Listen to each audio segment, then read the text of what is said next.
Hi, we're going to be talking about the scapular stability program created by Professor Sutliff, which is for impingement. Impingement occurs when the humeral head superiorly migrates into the acromion and impinges either the bursa or the supraspinatus tendon. This happens when there is an imbalance between the rotator cuff muscles and the deltoid. The deltoid is more powerful and pulls the humeral head into the acromion.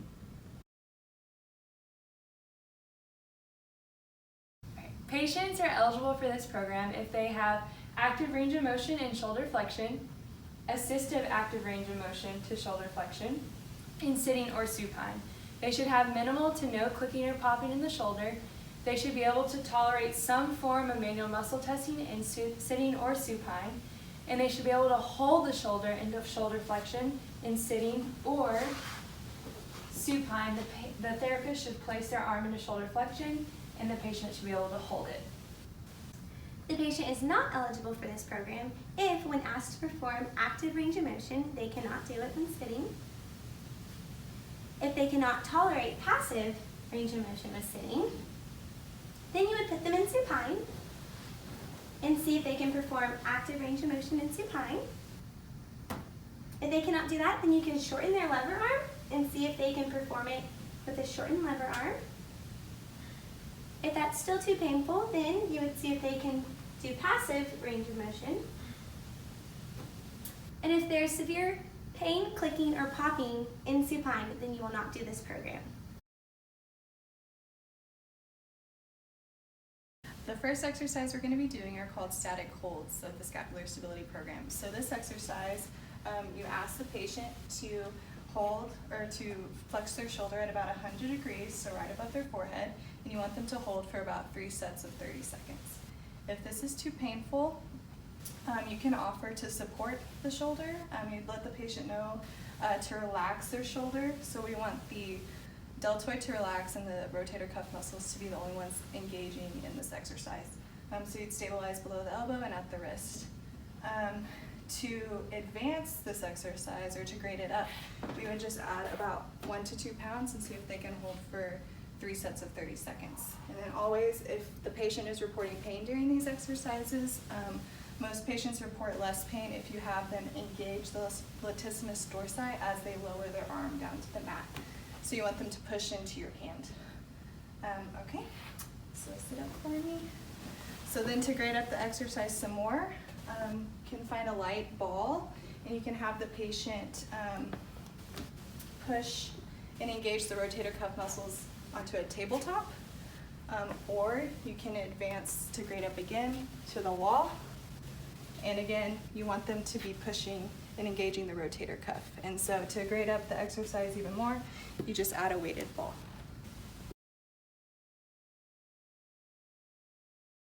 Okay, so for the second exercise, you're going to be doing arm circles. And so what you're going to do is you're going to have the patient lying supine and have them flex their shoulder to about 100 degrees.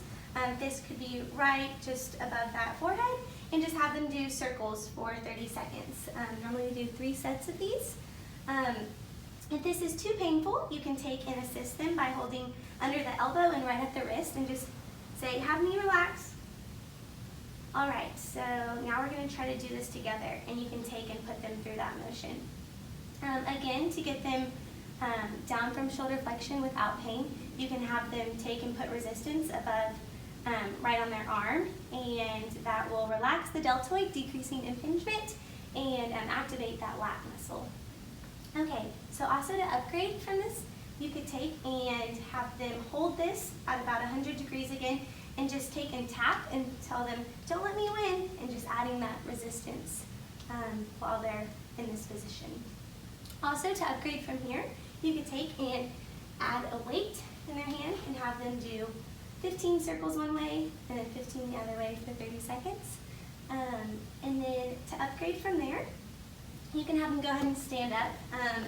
This is an upgrade because instead of having their scapula stabilized with their body weight on the table, they'll now be standing up. And you can just take and have them go through the circles again on the table. Once they're ready to progress from here, you can take and put the ball against the wall and have them go ahead and do circles. And then lastly, you can add a weighted ball to progress from there.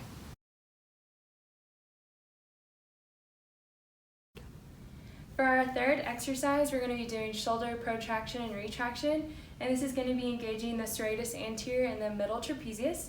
And so what you're going to do, you're going to have your patient in 100 degrees shoulder flexion, and you're going to have them perform protraction and retraction, and you want to make sure that your patients aren't doing shoulder flexion or elbow flexion and extension. A lot of patients will think this is the movement you're asking them to do, but we want to make sure we're doing that shoulder protraction and retraction. And we would perform 3 sets of 15 reps of these. And to downgrade this, if your patient's having difficulty, you can just ask them to hold into protraction for 15 seconds. And then to further downgrade, if they're unable to do that, you're going to apply some support for them, making sure they're staying in that 100 degrees. And you're going to use this hand to act as the rotator cuff muscles. And you're going to take them into protraction and retraction, protraction and retraction.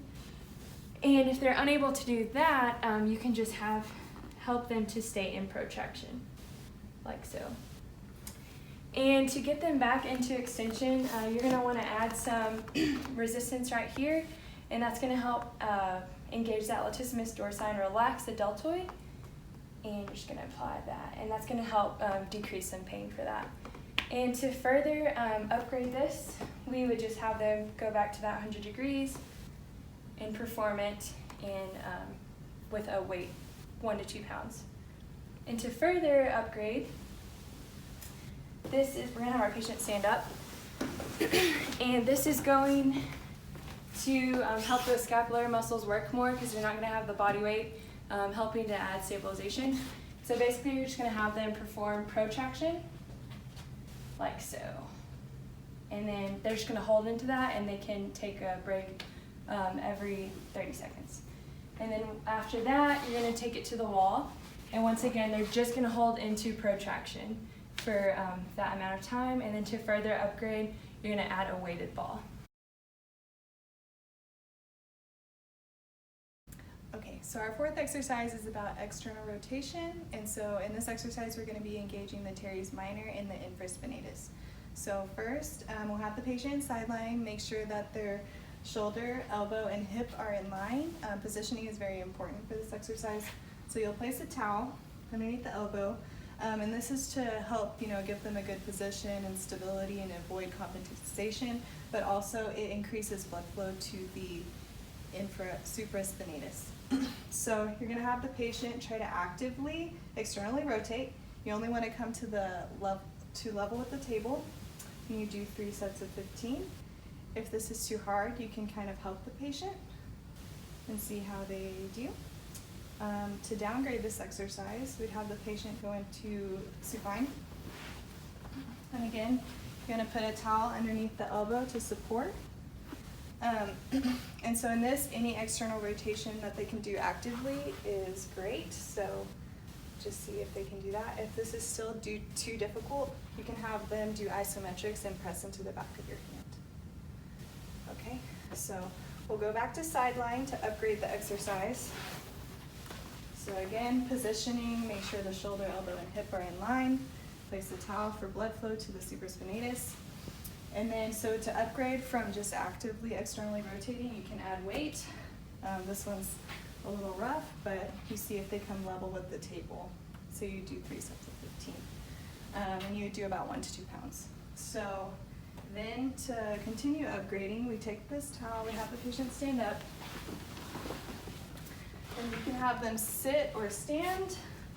So we'll have them do isometrics into the wall. So positioning here is important. You still want to make sure that their shoulder, elbow, and hip are in line. And you want to make sure that they're only pressing into the ball on the wall with their wrist. Ensure that the forearm is level. And so a lot of patients will try to move the ball and try to push with their elbow, and that's engaging the deltoid, and we don't want that. And then some of them will also open their hand and kind of try to hold it on with their hand, and we just really want to engage the external rotators more than anything. So make sure it's lined up with the wrist. And then to upgrade this exercise more, you can add TheraBand. So provide the patient with 2 towels and have them externally rotate. And again, you want to look for their positioning. Turn you to the side. Make sure that the shoulder, elbow, and hip are in line. You want to make sure that their arms are level. You also want to watch for cheating. So if the weaker arm starts to go down, they're trying to engage that tricep, and we don't want that. So you just want to really make sure that they're not going up or down and they're staying level. And that's the end of that one. Okay, so this is the 5th exercise of the exercise program, and we're going to be doing shoulder retraction. For this, we'll be working that middle trapezius. So what you're going to have to do is have the patient sitting and grab both ends of this TheraBand, and you're going to take and have them bring their elbows parallel to their body, and then take and squeeze their shoulder blades together. And so go ahead and do that one more time for me. Bring your arms parallel and then squeeze. What patients might try to do is take and bring their elbows all the way back, which is going to anteriorly rotate that humeral head, which can cause some pain. Also, when doing this exercise, patients tend to sometimes hike up their shoulder, and that's going to be really working that upper trap, which is not what we want. We want to be working that middle trap. So one more time for me, please. Bring back and then squeeze, squeeze, squeeze. So to downgrade from this exercise, you can just take and have the patient do shoulder squeezes. You can provide a tactile cue if they need, and you'll just be doing 15 reps of those with 3 sets.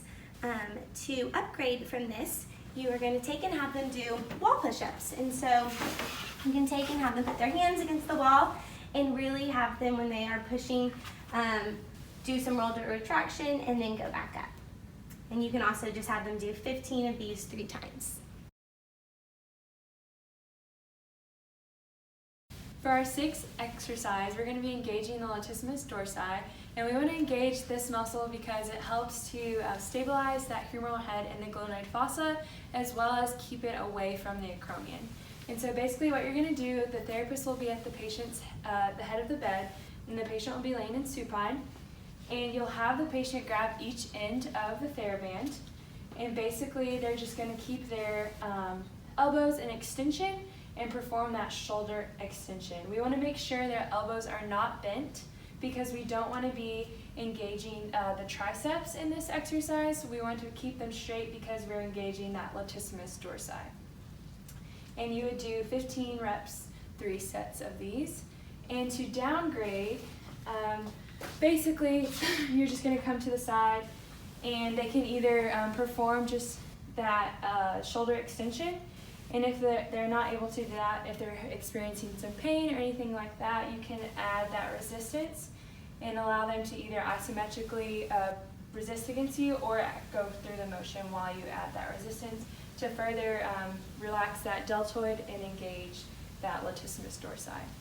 And to upgrade this exercise, you can have your patient either stand up or perform it in sitting. And once again, they're just going to grab the ends of the TheraBand, and they're going to keep those elbows straight and perform shoulder extension. And another thing you want to watch out for when performing this exercise with patients is when they are performing shoulder flexion, you might see some hiking. So you always want to remind them to relax the deltoid. And also you can use a mirror as just kind of a visual cue so that they can be more aware of the motions they are performing.